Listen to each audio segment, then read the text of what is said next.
seja o nome de Jesus. A igreja está ligada? Aleluia. Aleluia. Glória a Deus. Irmãos, a gente vai tentar aqui resumir a nossa ministração e nós vamos falar baseado na vida de Josué. No capítulo 1 de Josué, versículo 2, diz assim, Josué, capítulo 1, verso 2. Moisés, meu servo, é morto. Levanta-te, pois, agora, passa este Jordão, tu e este povo, a terra que eu dou. O Heitor está por aí, não, né? Eu queria que desse um pouquinho de retorno para mim aqui, pouca coisa. Josué foi um homem escolhido por Deus. E, queridos, quando a gente... Traz um pouquinho mais. Quando a gente... Aí, obrigado, chegou. Quando a gente... Abaixa na frente um pouquinho. Olha a vida de Josué, nós vemos alguns exemplos que Josué demonstrou antes, durante e quando ele assume a liderança no lugar de Moisés. No livro de Êxodo, a gente lê, no capítulo 4, 13, que quando Moisés partiu, ele convidou Josué para ir com ele ao monte, e a Bíblia chama Josué de auxiliar. Talvez alguém pense assim, ser um auxiliar não é muita coisa. Talvez alguém pense que auxiliar não significa ser protagonista. Mas, queridos, Deus, Ele escreve uma história de cada um de nós. Amém? O fato de um dia você ser auxiliar de alguém ou de alguma coisa, não significa que Deus não tem um plano grande para você lá na frente.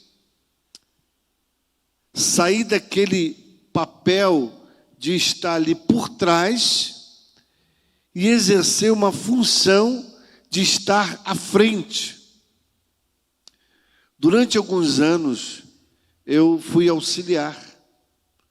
Eu auxiliei pastores, eu auxiliei o meu líder e bispo, saudoso bispo Samuel da Mata, e eu pude servir algumas lideranças durante a minha juventude e até chegando à fase mais,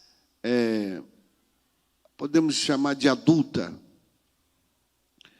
Quando eu vejo que Josué, ele está num cenário muito importante, que é Moisés indo ao monte, e ali Deus revela a Moisés grandes coisas. Josué era apenas alguém que apoiava. Josué era alguém que incentivava.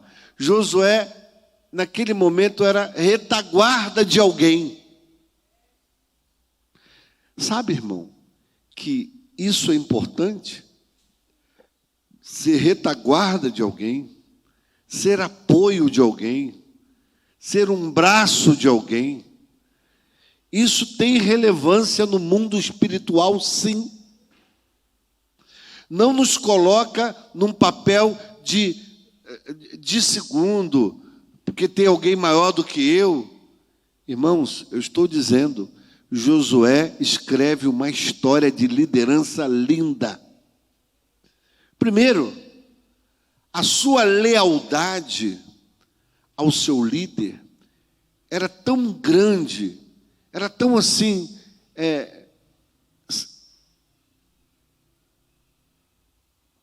de uma maneira simples, mas ao mesmo tempo normal. Josué servia com alegria, servia com paz no coração. E Deus estava olhando aquele moço que era, naquele momento, um auxiliar. Quero destacar isso para avançar. Êxodo 33, 11, diz assim: o Senhor falava com Moisés face a face, como quem fala com seu amigo. Depois Moisés voltava ao acampamento, vírgula, leia comigo aí. Mas Josué, filho de Num, que lhe servia como auxiliar, o que diz o texto? Não se afastava da tenda. Aqui há uma importante revelação para mim e para você. Não se apartar da tenda. A tenda ali era o acampamento de Moisés, onde Moisés descansava, onde Moisés meditava, onde Moisés estava sempre no seu momento de comunhão e oração com Deus, para que ele pudesse sair dali da tenda e dar as diretrizes ao povo. Diz o texto que Josué não se apartava da tenda. Estava sempre ali pronto. Por não, Moisés, eu estou aqui, conte comigo. Estamos juntos, eu quero te servir. Moisés, o senhor quer água? Moisés, o senhor está precisando de comida? Moisés, o senhor quer uma uva? Quer uma fruta? Quer comer alguma coisa? Eu chamo as mulheres para te servir. Ele fazia aquela ponte. Então eu quero dizer para você, ser o segundo, em algum momento da vida e na história que nós estamos construindo, ou ser o terceiro, ou ser alguém da equipe apenas, não significa que é uma função em desvantagem. Significa que você está sendo visto por Deus, para Deus te colocar em alguma coisa melhor. As pessoas crescem na empresa e elas adquirem coisas melhores porque elas são vistas pelo patrão. Elas são vistas por alguém que tem os olhos nela e vê o tempo todo o seu comportamento. E olha as suas atitudes nos relacionamentos com os colegas, e quando a sua chefia não está presente, como ele representa a sua chefia. Eu estou falando aqui em todas as esferas da sua vida, seja ela espiritual, seja ela profissional, seja ela na sua casa, na sua família, com seus pais. Você está sendo preparado para um protagonismo que não é o vizinho que vai assumir, é você. Porque você é o protagonista da sua própria vida, da sua própria história. Mas para isso, Deus nos prepara, Deus nos ensina, Deus trabalha em nossos corações. Aleluia! Glória a Deus! Eu leio ainda sobre Josué no livro de Números, capítulo 25. É importante você acompanhar isso, que eu estou construindo aqui uma introdução para entrar aqui no ponto-chave.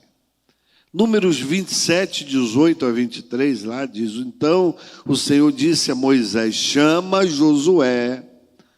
O que Deus disse? Chama Josué. Por que Deus falou para Moisés chamar a Josué? Porque Deus tinha olhos em Josué. Porque Deus via o comportamento de Josué. Então chama. Por que Deus não disse chama Arão, chama Caleb? Caleb era bom, mas Deus mandou chamar Josué. Homem em quem está o meu espírito, e impõe as mãos sobre ele. Amados, olha só. Moisés, você vai colocar as tuas mãos sobre Josué, porque Deus estava ali, já começando a fazer uma transferência de autoridade. Abençoa ele, estende a mão sobre ele, faça-o apresentar seu sacerdote Eliezer e a toda a comunidade, o comissione na presença deles. Dele parte da sua autoridade, para que toda a comunidade de Israel lhe obedeça. Deus disse ter toda a autoridade de parte, uma porção, para que houvesse reconhecimento, para que o povo obedecesse a Josué. Deus não disse dá tudo para ele, ainda não é a hora, vai preparando. E muitas vezes nós estamos preparados ministerialmente, profissionalmente, porque as pessoas têm olhos em nós. Saiba que as pessoas têm olhos em outras formas. Hoje eu encontrei um moço, que ele foi aqui da nossa igreja. Nós evangelizamos ele debaixo da estação de Bangu, ali, aquela ponte que, antigamente, é aquela ponte que os carros descem lá da Praça 1º de Maio para cá, ela ia, e ali debaixo daquela ponte morava alguns mendigos. E esse garoto morava lá com a mãe dele, com o irmão. E nossa igreja fazia um trabalho de evangelização, saía para dar pão com café. Quem participou disso aí algumas vezes? Pão, café com leite. E um dos nossos pastores aqui liderava, pastor Elci, e a gente ia. Então estávamos sempre assistindo ali os pobres daquele lugar. E nós ganhamos aquela família para Jesus, sendo que alguns deles não ficaram, e esse menino ficou. Ele tinha talvez seus 9, 10 anos, e veio para cá. E começou a participar da escola dominical, aquilo que eu falei, deixai vir a mim os pequeninos. O nome desse menino é Rodolfo. Alguns talvez conheçam ele. Hoje esse menino tem uma história de vida. Ele é um dos técnicos aqui não sei se o nome é Clínica da Família ou é outro nome, posto de saúde aqui da Vila Aliança.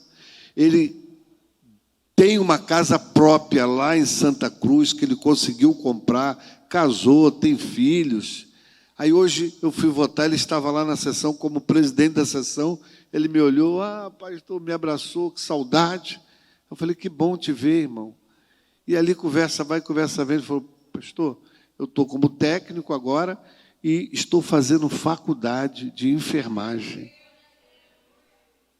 Irmãos, se prepare para a vida. Se prepare para ser protagonista da sua própria história. Se prepare porque Deus usa as pessoas que querem se permitir ser usados por Ele. Deus faz avançar quem corre atrás dos sonhos. Aquilo que você um dia sonhou lá dentro do seu coração, ainda há tempo de você retomar e fazer. Ir atrás, construir.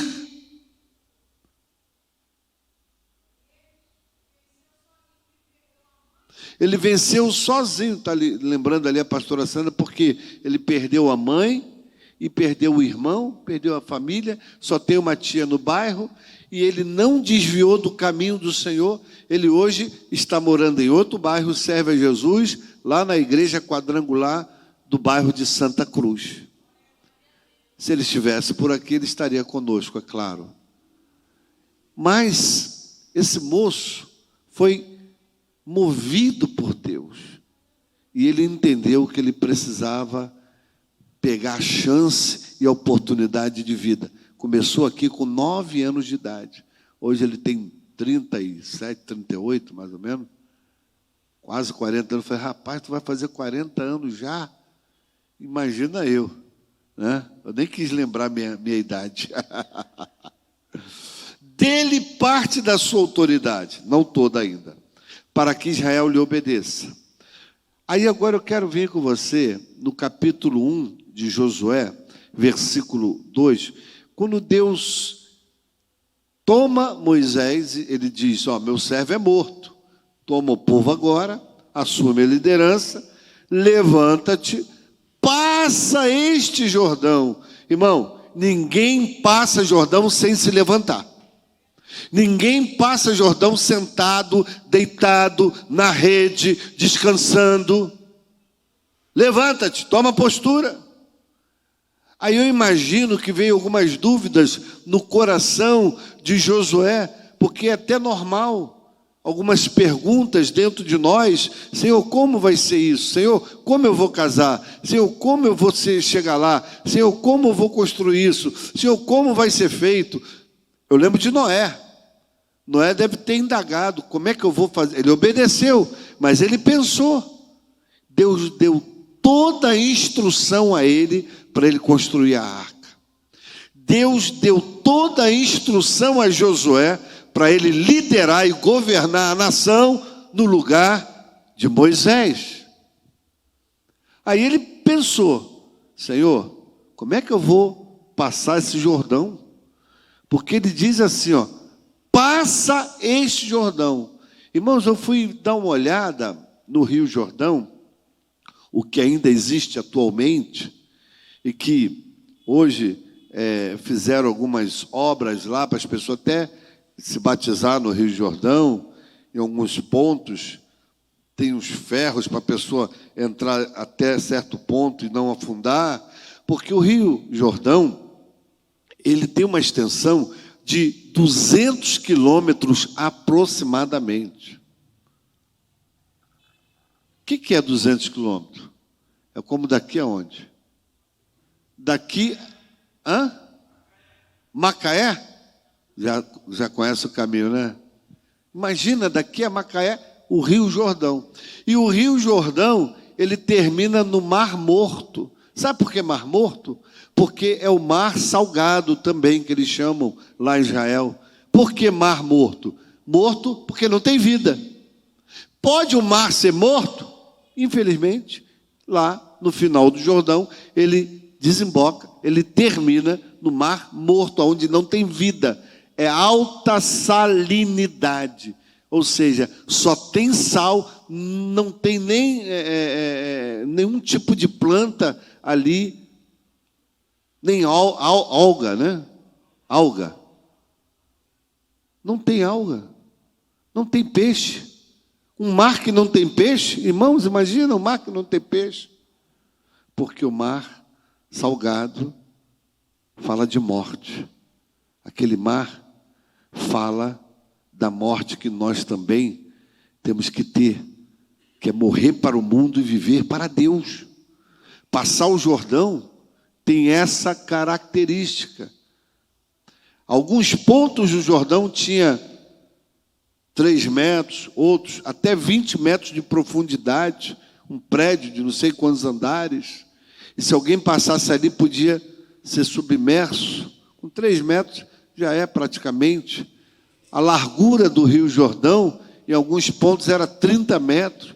Então ele passa esse Jordão. Qual era a indagação de Josué? Senhor, passar com criança, passar com jovem, passar com senhoras, idosos, velhos, animais, como fazer isso? Deus mandou que ele mandasse que os sacerdotes fossem à frente, e quando o sacerdote tocasse o pé na água, ali na borda do rio, o Rio Jordão se abriria igual o Mar Vermelho. Uma história muito parecida com a de Moisés. O sacerdote foi caminhando com a arca nas costas, simbolizando a glória de Deus, porque, meu irmão, eu entendo que a glória de Deus tem que ir na minha frente, abrindo caminhos. Tem uma canção, eu não sei de quem é, que Deus vai abrindo o caminho na frente. Deus vai na frente, abrindo. Se puder preparar aí para a gente cantar essa música depois. Ele é lindo, esse Deus, ele vai abrindo portas, ele vai abrindo coisas para nós, ele faz com que a gente entre em lugares jamais pensados. Eu não tenho uma vida financeira plena. A gente vive dentro do nosso padrão, temos as nossas necessidades e supridas por Deus. Mas eu falei com a Sandra esses dias, a gente foi a uma festa de pessoas financeiramente bem-sucedidas. Eu falei, Sandra, olha o que Deus faz com a gente. A gente não é da alta sociedade, mas de vez em quando a gente está no meio dessa gente. A gente está no meio de pessoas que têm recursos. Mas por que Deus coloca a gente nesses lugares? Que Deus quer também nos ajudar, nos abençoar, fazer a gente se sentir também um pouco importante. Às vezes Deus nos dá essas oportunidades. Eu lembro de uma profecia que Deus me deu muitos anos atrás, e eu não buscava isso. Foi num dos concílios, encontro de pastores, e ali pastor Silvio Vinholes, que era um profeta de Deus, ele disse que eu e Sandra, nós estaríamos entre os grandes. E isso veio acontecendo. A gente às vezes está em palácio, a gente às vezes está nas favelas, a gente às vezes está nos casebres, a gente às vezes está em casas luxuosas, a gente sabe entrar em todos os lugares, está em todos os lugares, mas providência de Deus. Eu estava certa vez lá em Vila Velha, num apartamento de frente para a praia. Não que eu tivesse dinheiro para isso, mas é por causa dos relacionamentos. A gente ganhou lá. Algumas vezes nós fomos. E Deus é assim. Ele nos premia. Ele nos dá prêmios. Ele nos galardoa. E sabe, irmãos, você não precisa esperar morrer para receber de Deus galardão. Porque tem gente que pensa que só quando eu morrer que eu vou conquistar o melhor de Deus. Não. Se nós obedecemos hoje, comeremos o melhor dessa terra. Pastor Abel tem uma foto que eu fico às vezes até com inveja. De vez em quando ele bota lá no grupo, não sei quem é que bota, ele segurando 2 espetos com churrasco. Comereis o melhor dessa terra. Picanha, alcatra, maturata. Essa semana rolou, né? O Jonatas fica só assim, espizinhando. Vambora, vambora, vambora. Aí daqui a pouco está o Abel chegando lá com as carnes e a gente prova o melhor dessa terra. Isso não é sempre não, tá, irmãos? Mas de vez em quando Deus faz essa gracinha com a gente, nos ajuda. Ele nos ajuda. Oh, glória a Deus. Passa esse Jordão, meu Deus. Aí, nesse capítulo 1, tem 3 vezes a expressão esforça-te e tem bom ânimo. Quantas vezes eu falei? Esforça-te e tem bom ânimo. O versículo 6, o versículo 7 e o versículo 9. Não te mandei eu? Esforça-te e tem bom ânimo. Deus estava preparando o coração de Josué para as guerras e as dificuldades que ele ia enfrentar quando ele passasse o Jordão, porque além do Jordão estava as guerras. O primeiro obstáculo era o Jordão. E depois do Jordão, outras circunstâncias que ele ia enfrentar. Mas por que que Deus prepara o coração de Josué e diz 3 vezes? Porque, irmãos, Josué era um homem como eu e você.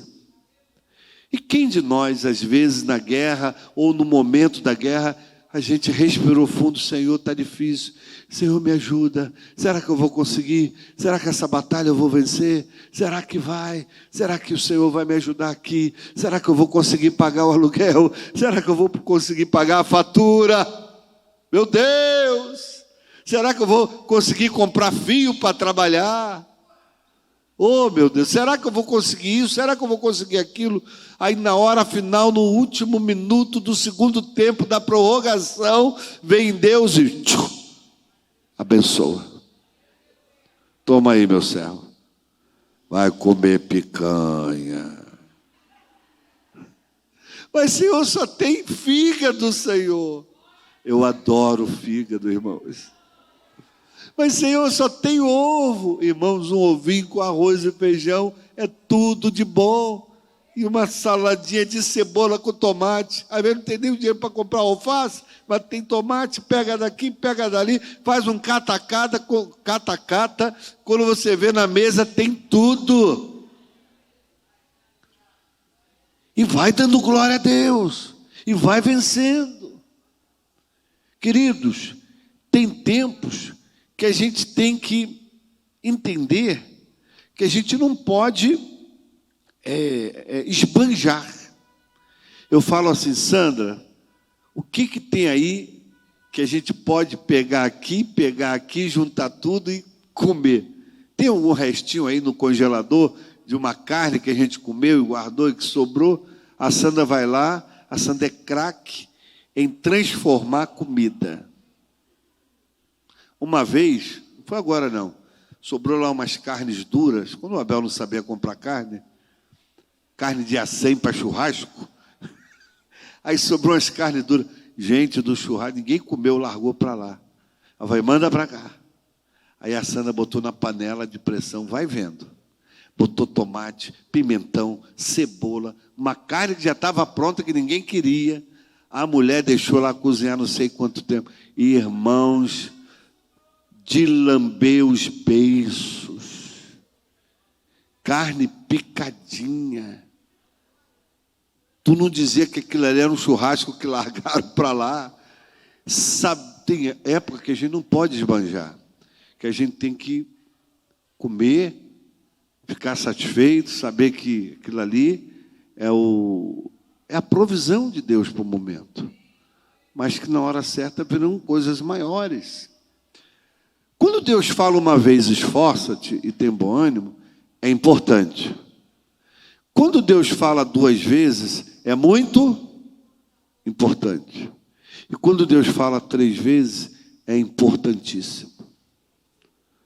Deus queria marcar o coração de Josué. É importante você se esforçar, é importante você ter bom ânimo. Irmãos, para fazer a obra de Deus tem que ter bom ânimo. Pastores têm que ter bom ânimo, porque a gente pega cada bode no caminho que desanima a gente. A gente respira: Senhor, toma essa vida nas tuas mãos, Senhor. Não manda fogo do céu agora não sobre esse irmão, Jesus. Mas, Senhor, se eu pudesse, eu mandava. Não manda não, irmão. Apesar de que carne de bode é muito bom, gente. Eu provei lá no Nordeste, churrasco, maravilha. Já que estamos falando de comida. Então, tem bom ânimo, é porque a gente encontra no caminhar, isso até na vida profissional. Nem sempre vai ser mar de rosa, não, o teu patrão. Vai ser osso duro de roer. Acordar 4 horas da manhã, dar comida para o cachorro, depois pegar o trem, vai para a central, às vezes sai na estação que não quer sair. Quantas vezes eu peguei o trem em Madureira e saía em Quintino, indo para cidade? Eu falei, eu não quero sair em Quintino, mas me empurravam, me tiravam do trem. a muvuca. Já aconteceu isso com vocês? Né? Vou contar uma história para vocês que ficou gravada na minha cabeça. Uma vez eu entrei no trem, o trem estava tão cheio, meu pescoço coçando e a mão, eu não conseguia subir a mão para coçar o pescoço. Nesse dia estava tão apertado que a gente nem caía, nem segurei nada. Vou ficar aqui. Tu não cai. Aí uma pessoa me deu uma pena daquele moço, ele era vendedor de picolé. Ele entrou com isopor dentro do trem. Para quê? Não tinha espaço para ele entrar com isopor, ele carregou na cabeça. Isso, o isopor dele, no início de Madureira, estava no vagão dele. Quando o trem saiu, já estava no último vagão. O isopor. Todo mundo começou a bater no isopor, bater. O isopor foi andando, e ele deu isopor. E ele não podia nem correr atrás. Essas guerras vêm, essas lutas vêm. Mas você tem que acreditar que no final das contas vai ter descanso, vai ter bondade, vai ter cuidado de Deus. Eu sei que às vezes a gente aguentar, a gente falando no nosso ouvido, aquele chefe chato, aquele chefe que cobra demais. Meu irmão, faça, fica quieto, fala nada, você precisa. Ou então, vai trabalhar em conta própria, vai ser autônomo. Mas se for autônomo, não reclama também.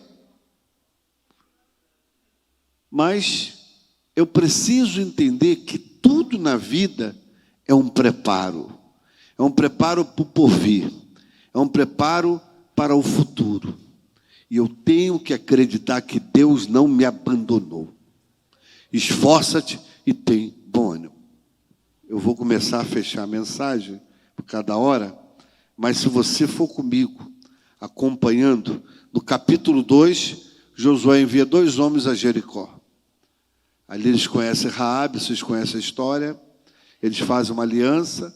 Quando entram em Jericó, destrói a cidade. Raabe foi protegida. Mas antes disso, no capítulo 3, ele passa o Jordão com o povo. Capítulo 3, versículo 5. Olha aqui um princípio. Disse Josué também ao povo: santificai-vos, porque amanhã fará o Senhor maravilha no meio de vós. O fato de eu tomar uma postura de intimidade com Deus significa que amanhã, não hoje, mas em algum momento daqui para frente que eu tomei a minha postura, vai acontecer alguma maravilha de Deus. Pastor Abel no grupo essa semana, ele estava falando algumas coisas dentro disso que nós estávamos ali ouvindo. Deus tem o melhor para nós, mas precisamos tomar nossas posturas. Santificar, porque amanhã o Senhor fará maravilha. À medida que eu aqui me cerco de Deus, cuido da minha fé, cuido da minha vida de oração, cuido da minha vida na palavra, Deus vai me preparando para alcançar, para vencer, para ir a altos lugares que Ele quer me colocar. Santifique-se hoje para você viver as maravilhas de Deus amanhã. Talvez você não veja já, de imediato. Para que nós estamos jejuando 40 dias? Irmãos, tem um propósito. E se Deus não fizer nada, Deus recebeu da mesma maneira e você não perdeu o seu tempo, porque você se aproximou mais de Deus, você orou, você jejuou, alguma coisa aconteceu, Deus falou contigo nesse tempo. Uma coisa eu sei, Deus responde a seu tempo, não ao meu tempo. Deus tem a palavra tempo significa, lá no original, kairos. Deus tem o seu kairos, não é no meu kairos, não é no meu tempo, é no tempo de Deus. Eu só tenho que fazer a minha parte. E fazer a minha parte é ir para a igreja, orar, jejuar, estar debaixo de autoridade, debaixo de pastorado, receber orientação, seguir a orientação para a minha vida, porque se eu fizer isso, eu vou ter conquistas. Quando Josué diz, santifiquem-se, porque vocês vão ter maravilhas amanhã. E essa palavra foi profética, porque Josué não enganou o povo. Diga isso, Josué não enganou o povo. Eles não venceram Jericó. Maravilha de Deus. Qual foi o povo que venceu e caiu uma muralha, que você sabe, na Bíblia, ou na história da humanidade? Eu não conheço nenhuma, a não ser Israel, que gritou e os muros vieram abaixo. Isso são as maravilhas de Deus, sinais de Deus, porque o povo se santificou. E santificar não é algo assim que você tem que fazer. Eu tenho que ser santinho, eu não posso falar isso, eu não posso ver isso, eu não posso. Não significa que você vai ficar separado dos irmãos da igreja. Que tem gente que acha que santidade é ele ir sozinho para o monte e achar que os que não foram para o monte não é santo como ele. Santidade muitas das vezes passa pelo caráter. Caráter também fala de santidade, integridade, vida com Deus, vida com o próximo.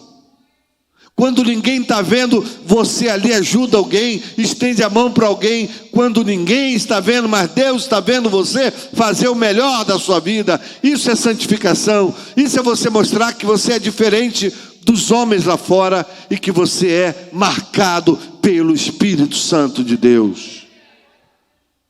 Aí Deus diz a ele no verso 7: esse dia começarei a engrandecer-te perante os olhos de Israel, para que saibam que assim como fui com Moisés, assim serei contigo. Quer ser grande, quer ter autoridade, cola com Deus.